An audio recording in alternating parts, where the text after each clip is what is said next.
Hi ಎಲ್ಲರಿಗೂ ಕಥಾಕಣಜ YouTube ಚಾನಲ್ಗೆ ಆತ್ಮೀಯವಾದ ಸ್ವಾಗತ. ನಾನಿವತ್ತು ಒಲವಿನ ಅಭಿಸಾರಿಕೆ ಕಥೆಯ 46ನೇ ಎಪಿಸೋಡ್ನ ಜೊತೆ ನಿಮ್ಮ ಮುಂದೆ ಬಂದಿದ್ದೇನೆ. ಈ ಕಥೆ ನಿಮಗೆ ಇಷ್ಟವಾಗ್ತಿದ್ದಲ್ಲಿ ಅಥವಾ ನೀವಿನ್ನು ಹೊಸದಾಗಿ ನಮ್ಮ ಚಾನಲನ್ನು ನೋಡ್ತಾ ಇದ್ದಲ್ಲಿ ತಪ್ಪದೆ ನಮ್ಮ ಚಾನಲನ್ನು ಸಬ್ಸ್ಕ್ರೈಬ್ ಮಾಡಿ, ಹಾಗೆ ಕಥೆಯ ಬಗ್ಗೆ ನಿಮ್ಮ ಅನಿಸಿಕೆಗಳನ್ನು ಕಮೆಂಟ್ ಸೆಕ್ಷನ್ನಲ್ಲಿ ತಿಳಿಸಿ. ಇಲ್ಲ ಅತ್ತೆ, ಅದು ನೀವೇ, ನಾನು ಸರಿಯಾಗಿ ನೋಡಿದ್ದೀನಿ, ಸುಳ್ಳು ಹೇಳಬೇಡಿ, ಅದು ನೀವೇ ಎಂದು ರಾಜಾರೋಷವಾಗಿ ಹೇಳಿದವಳಿಗೆ, ಹೌದು ಅದು ನಾನೇ, ಅವತ್ತು ದೇವಸ್ಥಾನದಲ್ಲೂ ನೀನು ನೋಡಿದ್ದು ನನ್ನನ್ನೇ. ಅಷ್ಟೇ ಯಾಕೆ, ನಾನು ದೇವಸ್ಥಾನಕ್ಕೆ ಹೋಗಿದ್ದೆ ಅವನನ್ನು ಮಾತಾಡಿಸೋಕೆ. ಯಾಕೆ, ನನ್ನ ಮಗನ ಹತ್ರ ಮಾತಾಡೋ ಅಧಿಕಾರ ಹಕ್ಕು ನನಗಿಲ್ವಾ ಎಂದು ಅಕ್ಷರಶಃ ಕಿರುಚಿದವರ ಮಾತು ಕೇಳಿ ದಿಗ್ಮೂಢಳಾಗಿ ನಿಂತು ಬಿಟ್ಟಳು ಸಮೃದ್ಧಿ. ಅವರಿಬ್ಬರ ಮಾತಿನ ಅಬ್ಬರ ಕೇಳಿ ಮನೆಯ ಉಳಿದ ಸದಸ್ಯರೆಲ್ಲರೂ ಓಡಿ ಬಂದರು. ವಿಕ್ರಮ್ ಕೂಡ ಅವರ ಕೋಣೆಗೆ ಓಡಿ ಬಂದಳು. ಎಲ್ಲರೂ ಮೂಕ ವಿಸ್ಮಿತರಂತೆ ನಿಂತು ನೋಡುತ್ತಿದ್ದಾರೆ. ಆದರೆ ಅದ್ಯಾವುದನ್ನು ಗಮನಿಸಿದ ಪುಷ್ಪಾರವರು ತಮ್ಮ ಎದೆಯಾಳದಲ್ಲಿ ಅದುಮಿಟ್ಟಿದ್ದ ನೋವನ್ನೆಲ್ಲ ಮಾತಿನ ಮೂಲಕ ಹೊರಹಾಕಲು ತೀರ್ಮಾನಿಸಿದರು. ಬಹುಶಃ ನನ್ನಂಥ ನತದೃಷ್ಟೆ ಈ ಪ್ರಪಂಚದಲ್ಲಿ ಎಲ್ಲೂ ಇಲ್ಲ ಅನಿಸುತ್ತೆ. ಒಬ್ಬ ಮಗ ಮಾತು ಬಿಟ್ಟು ಅದೆಷ್ಟು ವರ್ಷಗಳೇ ಕಳೆಯಿತು, ಇನ್ನೊಬ್ಬ ಮಗನ ಜೊತೆ ಮಾತಾಡಬೇಕಂದ್ರೆ ಕದ್ದು ಮುಚ್ಚಿ ಮಾತಾಡೋ ಪರಿಸ್ಥಿತಿ. ಬೇಡಪ್ಪ ಬೇಡ, ಇಂಥ ಪರಿಸ್ಥಿತಿ ಯಾವ ತಾಯಿಗೂ ಬೇಡ. ಹೆತ್ತ ಮಗನ ತಿರಸ್ಕಾರದ ಮಾತು, ತಿರಸ್ಕಾರದ ನೋಟ, ಇದನ್ನೆಲ್ಲ ಸಹಿಸ್ಕೊಳ್ಳೋದಕ್ಕೆ ನನ್ನ ಕೈಯಿಂದ ಆಗ್ತಿಲ್ಲ. ಯಾವ ತಪ್ಪಿಗೆ ನನಗೆ ಈ ಶಿಕ್ಷೆ? ನನ್ನ ಮಗನ ಜೊತೆ ಮಾತಾಡಿದ್ದೇ ನಾನು ಮಾಡಿದ ದೊಡ್ಡ ಅಪರಾಧನ ಎಂದು ಹಣೆ ಚಚ್ಚಿಕೊಂಡು ಕರುಳು ಕಿತ್ತು ಬರುವಂತೆ ಅವರು ಅಳಲು ಶುರು ಮಾಡಿದರು. ಅವರ ಮಾತು ಕೇಳಿ ಸಮೃದ್ಧಿ ಮತ್ತು ಸಮಷ್ಟಿ ಇಬ್ಬರು ಗೊಂದಲಕ್ಕೀಡಾದರೆ ವಿಕ್ರಮ್ನ ಹುಬ್ಬುಗಳು ಅವರ ಕೊನೆಯ ಮಾತು ಕೇಳಿ ಗಂಟಿಕ್ಕಿಕೊಂಡವು. ಓಹೋ, ಹಾಗಾದರೆ ಇಷ್ಟು ದಿನ ನನಗೆ ಗೊತ್ತಿಲ್ಲದ ಹಾಗೇನೆ ಕಣ್ಣ ಮುಚ್ಚಾಲೆ ಆಟ ಆಡ್ತಾ ಇದ್ರಾ? ಇವತ್ತು ಅವನನ್ನು ಭೇಟಿಯಾಗೋದಕ್ಕೆ ಹೋಗಿದ್ರಾ ಎಂದವನು. ಈ ರೀತಿ ಬೆನ್ನ ಹಿಂದೆ ಕತ್ತಿ ಮಸೀತ ಇನ್ನೊಬ್ಬರ ಬೆನ್ನಿಗೆ ಚೂರಿ ಹಾಕೋ ನಿಮ್ಮ ಬುದ್ಧಿ ಏನು ಹೊಸತಲ್ಲವಲ್ಲ. ಇದಕ್ಕಿಂತ ಮುಂಚೆ ಅಪ್ಪನ ಬೆನ್ನ ಹಿಂದೆ ಮಸಲತ್ತು ಮಾಡ್ತಾ ಇದ್ರಿ, ಈಗ ಅವರ ಮಗನ ಮುಂದೆ ಮಸಲತ್ತು ನಡೆಸ್ತಾ ಇದ್ದೀರಾ ಎಂದು ಹೇಳಿದವನ ಮಾತುಗಳು ಮೊದಲೇ ನೊಂದುಕೊಂಡಿದ್ದ ಪುಷ್ಪಾರವರ ಮನಸ್ಸಿನ ಮೇಲೆ ಇನ್ನಷ್ಟು ಬರೆ ಹಾಕಿತ್ತು. ವಿಕ್ರಮ್ ಯಾರ ಬಗ್ಗೆ ಮಾತಾಡ್ತಾ ಇದೆಯೋ ಅನ್ನೋದರ ಪರಿವೇ ಇರಲಿ, ನಾಲ್ಗೆ ಬಿಗಿ ಹಿಡಿದು ಮಾತಾಡು. ಅವಳು ನಿಮ್ಮಮ್ಮ ಅನ್ನೋದನ್ನು ಮರಿಬೇಡ. ಹಳೆಯದನ್ನೆಲ್ಲ ಕೆದಕಿ ಅವಳ ಮನಸ್ಸಿಗೆ ಯಾಕಿಷ್ಟೊಂದು ನೋವು ಮಾಡ್ತಾ ಇದ್ದೀಯಾ ಎಂದು ಜೋಡು ಮಾಡಿದ ಅನ್ನಪೂರ್ಣರವರಿಗೆ, ದಯವಿಟ್ಟು ನೀವು ಈ ವಿಷಯದಲ್ಲಿ ತಲೆ ಹಾಕೋದಕ್ಕೆ ಬಾರದಿದ್ರೇ ಒಳ್ಳೆಯದು. ಇದು ತಾಯಿ ಮಕ್ಕಳ ವಿಷಯ, ಇದನ್ನು ನಾವೇ ಬಗೆಹರಿಸಿಕೊಳ್ತೀವಿ. ನೀವು ಸರಿ ಇರ್ತಾ ಇದ್ದಿದ್ರೆ ಇವತ್ತು ನನಗೆ ಇಂಥ ಪರಿಸ್ಥಿತಿ ಬರ್ತಾ ಇರಲಿಲ್ಲ ಅಜ್ಜಿ. ನೀವು ಅವತ್ತು ಒಂದೇ ಒಂದು ಮಾತು ಆಡ್ತಾ ಇರ್ತಿದ್ರೆ ಇವತ್ತು ಎಂದವನ ಮಾತು ಪೂರ್ತಿಯಾಗುವ ಮುನ್ನವೇ ಅವನ ಕಪಾಳಕ್ಕೆ ಬಾರಿಸಿದ ಅನ್ನಪೂರ್ಣರವರು, ಏನು ಅವತ್ತು ಏನು? ಅವಳು ಇನ್ನೊಂದು ಮದುವೆ ಆಗಿದ್ದೇ ತಪ್ಪ, ಅಥವಾ ನಿನ್ನ ತಂದೆ ಸಾಯೋದಕ್ಕಿಂತ ಮುಂಚೆನೇ ಇನ್ನೊಬ್ಬನನ್ನು ಮದುವೆ ಆಗಿದ್ದು ತಪ್ಪ? ಪೂರ್ವಪರ ಗೊತ್ತಿಲ್ಲದೆ ಏನೇನು ಬಾಯಿಗೆ ಬಂದ ಹಾಗೆ ಒದರೋದನ್ನು ನೀನು ಮೊದಲು ಬಿಡು. ಅಪ್ಪ ತೀರ್ಕೊಂಡ್ರು ಅಂತ ನೀನು ಇವತ್ತಿಗೂ ಇಷ್ಟೊಂದು ಸಂಟ ಪಡ್ತಾ ಇದ್ದೀಯಲ್ಲ, ಹಾಗಾದರೆ ನೀನು ಪ್ರೀತಿಸೋ ಆ ಜೀವಕ್ಕೆ ಜನ್ಮ ಕೊಟ್ಟವಳು ನಾನು. ಅವನು ಇಲ್ಲ ಅನ್ನೋ ಕೊರಗು, ನೋವು, ಸಂಟ ನಿನಗಿಂತ 100ರಷ್ಟು ನನಗಿದೆ. ಆದರೆ ಅದನ್ನು ನಿಮ್ಗಳ ಯಾರ ಮುಂದೆನೂ ನಾನು ತೋರಿಸಿಕೊಳ್ತಾ ಇಲ್ಲ. ಅದನ್ನು ತೋರಿಸಿಕೊಳ್ಳದೆ ನಿಮ್ಗಳ ಮುಂದೆ ನಾನು ನಗ್ತಾ ಇದ್ದೀನಿ. ಯಾಕೆ ಗೊತ್ತಾ? ನಿನ್ನ ತಾಯಿಗೋಸ್ಕರ. ಅವಳ ಬಗ್ಗೆ ಇಷ್ಟೊಂದೆಲ್ಲ ಮಾತಾಡ್ತಾ ಇದ್ದೀಯಲ್ಲ, ನಿನಗೇನು ಗೊತ್ತು ಅವಳ ಬಗ್ಗೆ? ಸರಿಯಾಗಿ ಕೇಳಿಸ್ಕೋ ವಿಕ್ರಮ್, ನೀನು ಕಣ್ಣು ಬಿಡೋದಕ್ಕೂ ಮುಂಚೆ ಅವಳನ್ನು ನೋಡಿದವಳು ನಾನು. ಅವಳು ಹೇಗೆ, ಏನು, ಎತ್ತ ಅನ್ನೋದನ್ನು ನೀನು ಸಾಬೀತು ಮಾಡೋ ಅವಶ್ಯಕತೆ ಇಲ್ಲ. ಇನ್ನೊಂದು ಸಲ ಏನಾದರೂ ಅವಳ ಬಗ್ಗೆ ನೀನು ಮಾತಾಡಿದರೆ ಹುಷಾರ್ ಎಂದು ಮೊದಲ ಬಾರಿಗೆ ಮೊಮ್ಮಗನ ಮೇಲೆ ರೇಗಾಡಿದರು. ಅವನಿಗೆ ಬಿದ್ದ ಏಟು ಕಂಡೇ ಬೆಕ್ಕಸ ಬೆರಗಾಗಿ ಬಿಟ್ಟಿದ್ದರು ಸಮೃದ್ಧಿ ಮತ್ತು ಸಮಷ್ಟಿ. ಆದರೆ ಪೂರ್ವಪರ ತಿಳಿದಿರುವ ವಿಕ್ರಾಂತ್ ಮೌನವಾಗಿ ನಿಂತಿದ್ದಾನೆ. ಈಗ ಸಮಾಧಾನನ ನಿಮಗೆ? ನನ್ನಿಂದ ನನ್ನ ಅಪ್ಪನನ್ನು ಕಿತ್ಕೊಂಡ್ರಿ, ನನಗೆ ಕೊಡಬೇಕಾದ ಪ್ರೀತಿನ ಕಿತ್ಕೊಂಡ್ರಿ, ನನ್ನ ಖುಷಿ ದಿನಗಳನ್ನು ಕಿತ್ಕೊಂಡ್ರಿ. ಈಗ ಅಜ್ಜಿನೂ ನನ್ನಿಂದ ದೂರ ಮಾಡ್ತಾ ಇದ್ದೀರಲ್ಲ. ಎಷ್ಟು ದಿನದಿಂದ ಇದಕ್ಕೋಸ್ಕರ ಕಾಯ್ತಾ ಇದ್ರಿ. ಕೊನೆಗೂ ನೀವು 2 ತಲೆ ನಾಗರ ಹಾವು ಅನ್ನೋದನ್ನು ನಿರೂಪಿಸಿಬಿಟ್ರಿ. ನಿಮ್ಮನ್ನು ನನ್ನ ಅಮ್ಮ ಅಂತ ಹೇಳೋದಕ್ಕೆ ನನಗೇನೆ ನಾಚಿಕೆ ಆಗ್ತಿದೆ. ಈಗ ಸಮಾಧಾನನ? ಹೋಗಿ ಹೋಗಿ ಆ ನಿಮ್ಮ ಸುಪುತ್ರನನ್ನು ಕರ್ಕೊಂಡು ಬಂದು ಈ ಮನೆ ಸಿಂಹಾಸನದ ಮೇಲೆ ಕೂರಿಸಿ. ನಾನು ಇನ್ಮುಂದೆ ಈ ಮನೆಯಲ್ಲಿ ಇರಲ್ಲ. ನನಗೆ ಬೆಲೆ ಸಿಗದ ಜಾಗದಲ್ಲಿ ನಾನು ಒಂದು ಕ್ಷಣವೂ ಇರಲ್ಲ. ಇವತ್ತಿಗೆ ನನ್ನ ನಿಮ್ಮ ನಡುವೆ ಇದ್ದ ಸಣ್ಣ ಸಂಬಂಧನೂ ಕಡಿದು ಹೋಯಿತು. ನೀವು ನಮ್ಮ ಅಮ್ಮನೇ ಅಲ್ಲ, ನಾನು ನಿಮ್ಮ ಮಗನೇ ಅಲ್ಲ, ಅವನೇ ನಿಮ್ಮ ಮಗ. ನಾನು ನಿಮ್ಮ ಪಾಲಿಗೆ ಸತ್ಯ ಅಂತ ತಿಳ್ಕೊಳ್ಳಿ ಎಂದು ಬಿರುಸಾಗಿ ರೋಷದಿಂದ ಕೂಗಾಡಿದ ವಿಕ್ರಮ್ ಅಲ್ಲಿಂದ ಹೊರಡಲು ಮುಂದಾದರೆ ಅವನನ್ನು ತಡೆದ ವಿಕ್ರಾಂತ್, ಅಣ್ಣ ಪ್ಲೀಸ್, ಯಾಕಿಷ್ಟೊಂದು ಅಗ್ರೆಸಿವ್ ಆಗ್ತಾ ಇದೆಯಾ? ಕಂಟ್ರೋಲ್ ಯುವರ್ ಸೆಲ್ಫ್ ಎಂದು ಸಮಾಧಾನಿಸಲು ಮುಂದಾದನು. ತಕ್ಷಣ ಅವನತ್ತ ಒಂದು ಬಿರುಸು ನೋಟ ಬೀರಿದನು ವಿಕ್ರಮ್. ಅವನ ಆ ನೋಟ ಕಂಡು ವಿಕ್ಕಿಯ ಎದೆಯೇ ನಡುಗಿ ಹೋಯಿತು.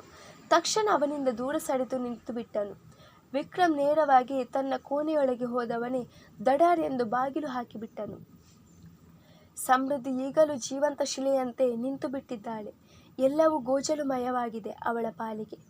ಪುಷ್ಪ, ಅಲ್ಬೇಡಮ್ಮ, ಏಳು, ಮೇಲೇಳು ಎಂದು ಅವರನ್ನು ಎಬ್ಬಿಸಿದ ಅನ್ನಪೂರ್ಣರವರು ಸಮೃದ್ಧಿಯ ಮುಂದೆ ನಿಂತು, ಏನಮ್ಮ ಸಮೃದ್ಧಿ, ಮಕ್ಕಳಿಗೆ ಪಾಠ ಮಾಡೋ ಟೀಚರ್ ನೀನು.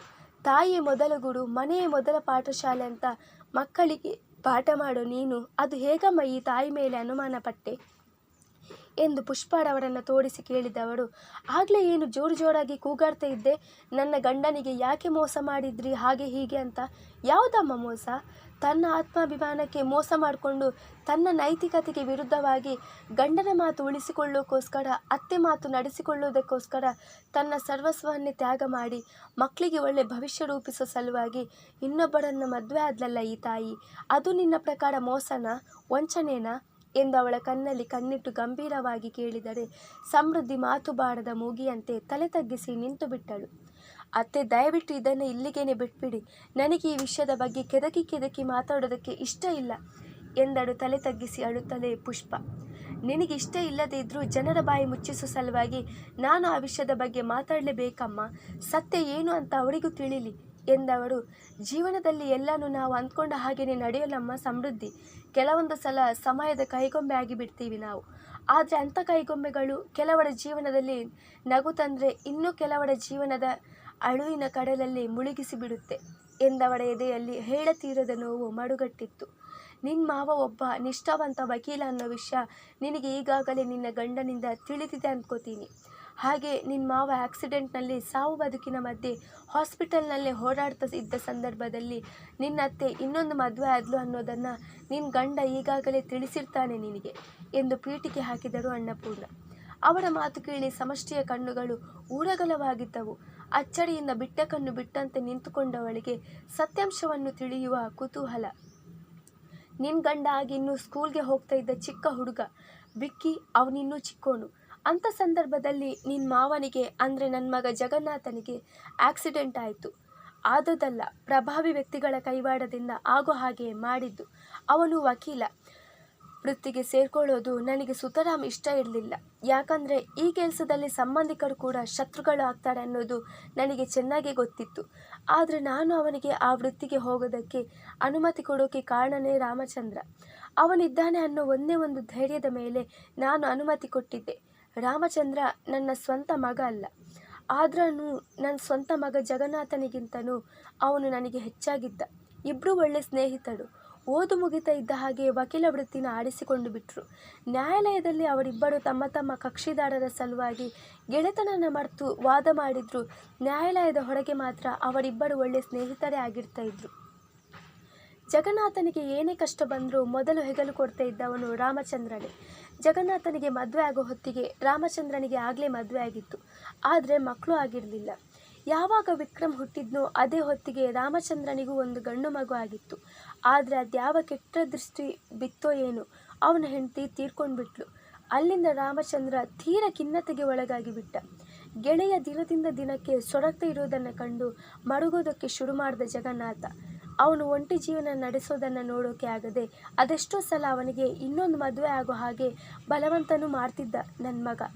ಆದರೆ ಹೆಂಡತಿನ ಪ್ರಾಣಕ್ಕಿಂತ ಹೆಚ್ಚಾಗಿ ಪ್ರೀತಿಸ್ತಾ ಇದ್ದ ರಾಮಚಂದ್ರ ಇನ್ನೊಂದು ಮದುವೆ ಆಗೋದಕ್ಕೆ ಒಪ್ಪಲಿಲ್ಲ. ಜಗನ್ನಾಥ ಗೆಳೆಯನಿಗೆ ಇನ್ನೊಂದು ಮದುವೆ ಮಾಡಿಸೋ ಯೋಚನೆನ ಬಿಡಲೇ ಇಲ್ಲ. ಕೊನೆಗೂ ಹಠದಲ್ಲಿ ನನ್ನ ಮಗನೇ ಗೆದ್ದ. ಆದರೆ ಹಠ ಅವನ ಪ್ರಾಣನ ಆಹುತಿ ತೆಗೊಳ್ಳೋ ಮುಖಾಂತರ ಗೆಲ್ಲುತ್ತೆ ಅಂತ ನಾನು ಕನಸು ಮನಸ್ಸಲ್ಲಿ ಅಂದ್ಕೊಂಡಿರಲಿಲ್ಲ. ಗೆಳೆಯನಿಗೆ ಆಕ್ಸಿಡೆಂಟ್ ಆಯಿತು ಅಂದ ತಕ್ಷಣ ಅವನನ್ನು ನೋಡೋದಕ್ಕೆ ಓಡೋಡಿ ಹಾಸ್ಪಿಟಲ್ಗೆ ಬಂದಿದ್ದ ರಾಮಚಂದ್ರ. ಅಂದರೆ ಆಗಲೇ ನನ್ನ ಮಗನ ಕೊನೆ ಉಸಿರು ಕ್ಷೀಣ ಆಗ್ತಾ ಬಂದಿತ್ತು. ಗೆಳೆಯನನ್ನು ಆ ಪರಿಸ್ಥಿತಿಯಲ್ಲಿ ನೋಡಿ ಅದೆಷ್ಟು ಕಣ್ಣೀರು ಹಾಕಿದ್ನೋ ರಾಮಚಂದ್ರ. ಅವನನ್ನು ಬದುಕಿಸಿಕೊಳ್ಳೋದಕ್ಕಂತೂ ಅವನ ಕೈಯಿಂದ ಸಾಧ್ಯ ಆಗಲಿಲ್ಲ.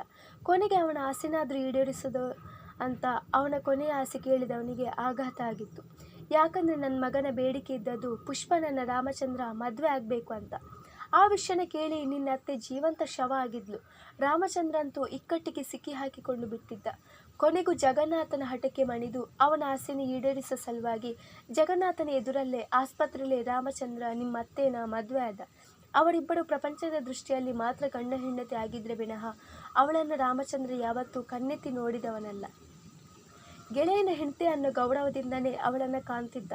ಅವರಿಬ್ಬರು ಮದುವೆ ಆಗಿದ್ದೇ ನನ್ನ ಮಗನಿಗೋಸ್ಕರ, ಅವನ ಮಾತು ನಡೆಸಿದಕ್ಕೋಸ್ಕರ, ಮಕ್ಕಳಿಗೆ ತಂದೆ ತಾಯಿ ಪ್ರೀತಿ ಹಂಚೋದಕ್ಕೋಸ್ಕರ. ಆದರೆ ಅವತ್ತು ಖುಷಿಯಿಂದ ಕಣ್ಣೀರು ಹಾಕ್ತಾನೆ ಅವಳಿಗೆ ಮನಸ್ಸುಪೂರ್ವಕವಾಗಿ ಆಶೀರ್ವಾದ ಮಾಡಿದ ನನ್ನ ಮಗನ ಪ್ರಾಣಪಕ್ಷಿ ಕೂಡ ಹಾರಿ ಹೋಗಿತ್ತು. ಅವತ್ತು ನಿನ್ನತ್ತೆ ಎಷ್ಟೊಂದು ಕಣ್ಣೀರು ಹಾಕಿದ್ಲು. ಅವತ್ತಿಂದ ಪ್ರತಿದಿನವೂ ಅವಳು ಕಣ್ಣೀರಲ್ಲೇ ಕೈ ತೊಳೆಯೋ ಹಾಗಾಯಿತು. ನನ್ನ ಮಗ ಏನು ಅವರಿಬ್ಬರಿಗೂ ಮದುವೆ ಮಾಡಿಸಿ ಆದರ್ಶ ಗಂಡ, ನಿಜವಾದ ಸ್ನೇಹಿತ ಅನ್ನೋ ಪಟ್ಟ ಹೊತ್ಕೊಂಡು ಕಣ್ಣು ಮುಚ್ಚಿದ.